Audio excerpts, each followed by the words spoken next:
somehow suck at this game more than I did before. And this gameplay is an absolute proof of that. If y'all ever been in a tight situation and you just panic and you do something that doesn't make any sense, but you guys are going to see that in this gameplay. I do something like it wasn't like a crazy misplay, I don't think anyway, but it was also at the same time like I just played an item that didn't make any sense.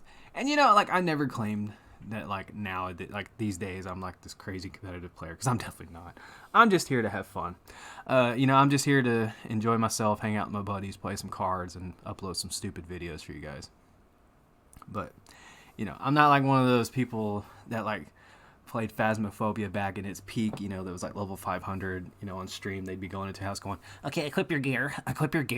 Why are you naked right now? I'm not one of those people, That game sucked, by the way. Can we talk about... Actually, no, let's not talk about that. My ADD's kicking in. I am so sorry. And I actually have ADD. I got diagnosed when I was little, before it was cool, before everyone had it. This is getting offensive. All right, moving on. So I am facing off against Entei Iron Valiant, and I'm using Chien Pao again because this is just kind of what I've been using here a little bit, trying to, I guess, like test the waters, no pun intended, to kind of see what I enjoy playing. And I'm also trying to knock off some rust because this past year I have not been able to necessarily get like as much playing time in as I want. So now I'm just kind of working off that rust and trying to figure out these decks. And I played against Iron Valiant a handful of times, not too many to really know kind of like the ins and outs of the deck. And that's why I really love the Frigibacks with 70 HP. It just kind of requires them to have an additional retreat or an additional resource, which is nice. But just to be safe, I went ahead and benched that Frigibacks back there with the 60 HP. I figured it was going to get knocked out, but I just didn't feel comfortable in this matchup playing only one. So that's why I went ahead and benched both of them. Because if I don't have a Bax Caliber, well, this deck ain't going to be doing squat. So yeah. I think we have a regional coming up too. Gosh, what is it? Stuttgart or so, I don't. That's probably offensive too that I'm mispronouncing that. Stu regionals, we'll say that. That's coming up this weekend, and it's kind of exciting. I'm gonna sit down, relax, and just kind of watch some Pokemon and see if I can't figure out these Paradox Rift decks a little more. It's where it's like I came back and it's still the same game, but now I'm like having to get used to like prepping for counter catchers and things like that to give like a small example of like kind of how the sequencing of turns will go for me and kind of like preparation for things. It's like like, hey, I'm ahead in prizes and they have to do this, but that'll be their supporter for the turn, was the idea before for boss's orders. Now it's like they still get their supporter, but they can still bring something up off the bench to knock out. It's little things like that that I'm trying to like get used to again. And like I have so much rust, and anytime you like leave something and come back to it, there's gonna be like a little bit of rust. And for me, I'm coming back and like decks are using different cards now. There's different like variations of things. There's different scenarios and all that. So I'm just trying to get used to that. But my opponent did get a Yoga Loop there, and they're getting to use an additional turn. And really, this game was pretty stressful, and that's the kind of games I like uploading. I usually have my recording software on at all times. I would say probably about 96% of the games that I record don't make it to the channel. Mostly because like I'm very... I don't like recording one-sided games where like one deck doesn't really get to do anything, because I feel like that's just kind of like, oh, well, the only reason you won is because you got that and this and they didn't get that. It's just one of those things. Like early on, like some crucial thing just kind of shuts the deck down, and then I don't know. That's just how I am. I like those crazy back and forth games with a stressful ending to where you guys are sitting on the edge of your seat wondering when I'm gonna screw up. That's the kind of games that I like. And I'm perfectly okay being that player that will just pull the win out of his ass because even though he misplayed, I just did something randomly that ended up that ended up helping me out. So my opponent is going to be getting that Magma Basin going, and they are also going to retreat that Metacham, do a little bit of damage. I didn't want to go too bonkers with benching stuff in this matchup also until kind of later in the game whenever they started getting things going. Just due to the fact, of course, Entei will be, just kind of popping off damage, And it's cool to see Entei finally getting some like recognition, even though it's with a deck that I'm just like, I don't know how I feel about this deck. A lot of people like it because it's so cool, but I don't know yet. You know, I don't really have a necessarily like opinion on a lot of decks because I don't know how they fully function yet. You guys have no idea when I say that I've been out of the game and not being able to play much. Like, it's been a lot. But my opponent is going to promote that Entei V and absolutely slap my poor Chien Pao. So I'm going to be sitting there with a nice, heavily damaged Chien Pao that, honestly, at any point in this game is going to be a free 2 prizes for my opponent as long as they get a couple resources to switch things around. And I'm checking my discard pile for the 4 cards that's in there. And here I'm kind of like just looking and I'm like, okay, so I can't really leave this Chien Pao up in the active spot because it's just not going to go well, I don't think. And so I decide, like, you know what? We'll just do this. We'll just get it out of the active spot. I got a fresh Chien Pao, and so I do get the Baxcalibur down. And realistically, I don't know if like leaving it up in the active spot even mattered or not. I just felt more comfortable with it being on the bench, if that makes any sense. Again, it's just like one of those things like I'm forcing my opponent to have the resources, you know. I don't know if that was the correct play or not, but that was just my logic behind it. I've been pretty much just taking it easy. I've been enjoying the holidays as much as I can. I have begun my at-home rehabilitation, if you care about that. And that has been pretty fun for the most part. I've really enjoyed that, to be honest. Just being able to kind of move around again has been cool. All right, so I think I do stop a few times here and just try to think out my my turns. And that's something I'm trying to do a little more is take time to think, but not too much time, you know. I don't want to get used to sitting there and like wasting time. So I'm trying to get used to that instead of just playing cards down and going, oh, whoops, you know. And so here I'm trying to decide what I want to discard with Superior Energy Retrieval and decide for that second Baxcalibur just because I do have Frigiback still and I can just super rod that Baxcalibur back in my deck if I need to. At the same time, I don't know if that was the right play. I have Rare Candy, Frigibacks, and I just pitched a Baxcalibur. So I'm not crazy about that play that I just made. I feel like that was kind of dumb on my part. I probably could have just benched that Frigibacks there and then just had 2 sitting on my bench. But, you know, it's whatever. And here again, I am sitting and thinking. I apologize if I do that a few times. I am not the most entertaining person on commentary. I just kind of say dumb stuff and tell goofy stories. But I do have the knockout here on the Entei, and I think I'm trying to just kind of figure out how the prize pattern is going to go.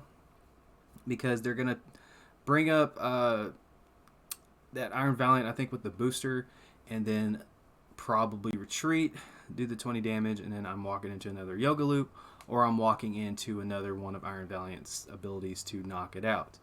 I also am feeling okay because I got rid of the Magma Basin, so I'm kind of forcing my opponent to have like a big explosive turn going into this next one if they do want to probably take out the second Chien Pao, but I'm fully expecting the damaged Chien Pao to go down.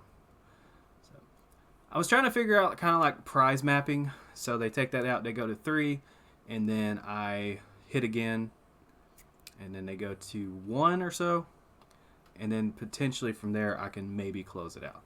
I think in the back of my head I had Iron Hands for that Squawk ability as a late game hitter, but that's going to require some cross switchers and all kinds of stuff. But yeah, so that was my idea there. I was trying to like map this out.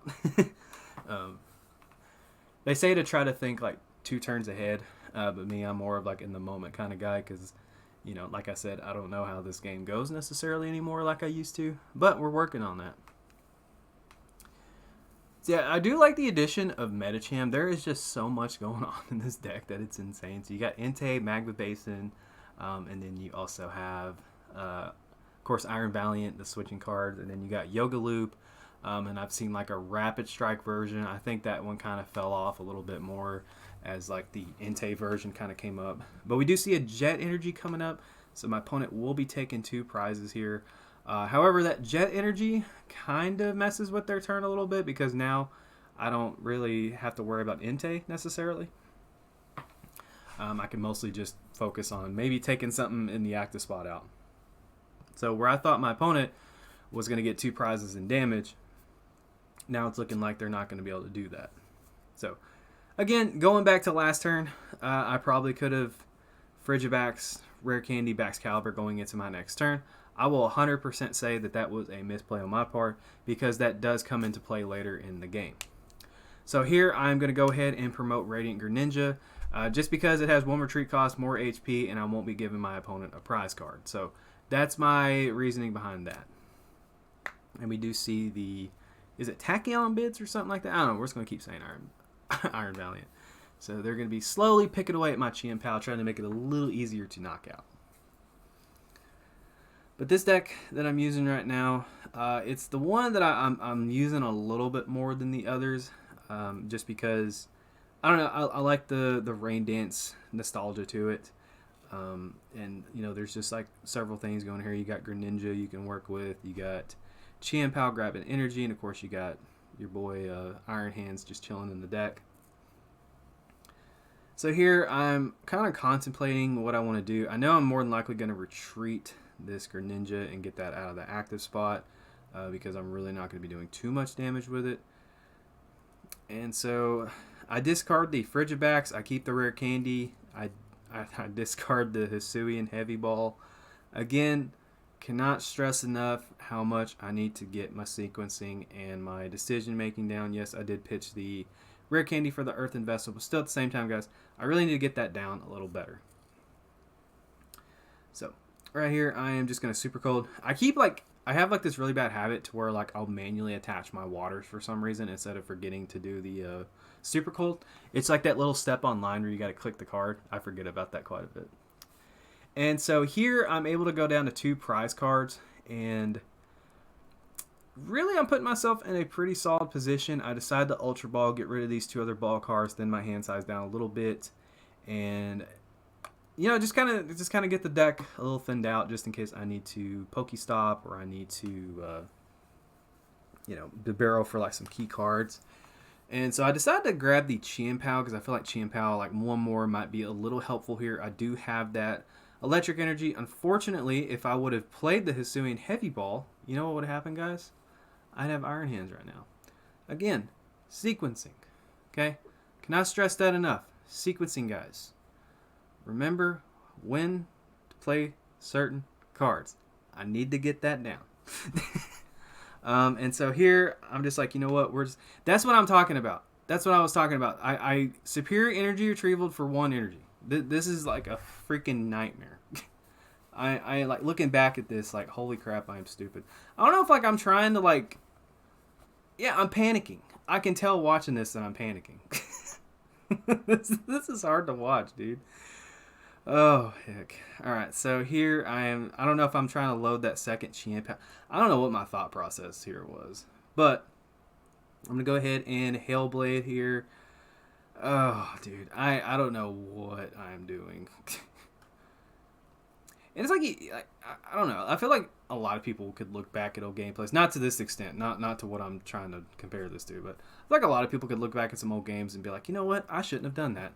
For me, however, me being a blithering moron, I should not do that. Alright, so we do see Radiant Charizard coming down. So Radiant Charizard is really good in this deck also because it is a one energy attachment late game hitter that can hit for 250. And that is clutch against a lot of different decks. So yeah, this gameplay is kind of just me saying, hey, here's a fun, exciting game. I did some dumb stuff on 1 turn specifically, and I am practicing and trying to get better. So I hope you guys understand game. That's what this is.